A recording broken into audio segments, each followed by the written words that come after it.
अभी आप सबका ये सवाल था कि जो सेनेट में लीडर ऑफ अपोजिशन के लिए पीपल्स पार्टी ने फ़ैसला किया है उस पर हमारा क्या तबसरा है।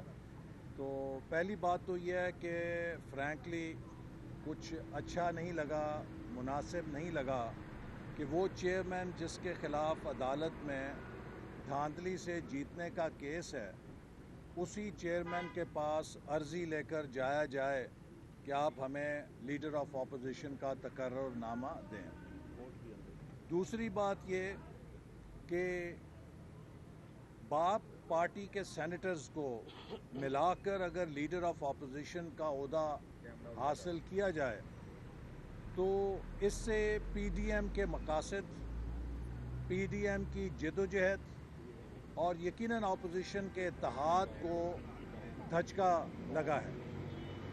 और जो मखसूस सेनेटर्स जिनकी तायीद के साथ मतलूबा नंबर हासिल किया गया है, मैं नहीं कहता, पूरा इस्लामाबाद जानता है कि वो किसके कहने पे वोट देते हैं। तो इस तरह की मशकूक ट्रांजैक्शन पीडीएम के अगराज़ व मकासद की शफाफ सियासत के लिए मेरा ख्याल है मुनासिब नहीं है।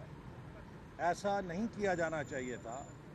और अगर पीपल्स पार्टी के लिए लीडर ऑफ अपोजिशन का ये ओहदा इतना ही नागुज़ीर था तो मैं समझता हूँ कि अगर वो अपनी मजबूरी नवाज शरीफ साहब को बयान करते तो वो बहुत खुशी के साथ उन्हें ये लीडर ऑफ अपोजिशन का ओहदा दे देते। लेकिन बाप पार्टी के सेनेटर्स मिलाकर पीडीएम की जमातों को एतमाद में लिए बग़ैर इस तरह की मूव जो है वो यकीनन मुनासिब नहीं है और अपोजिशन के इत्तेहाद को इससे धचका लगा है।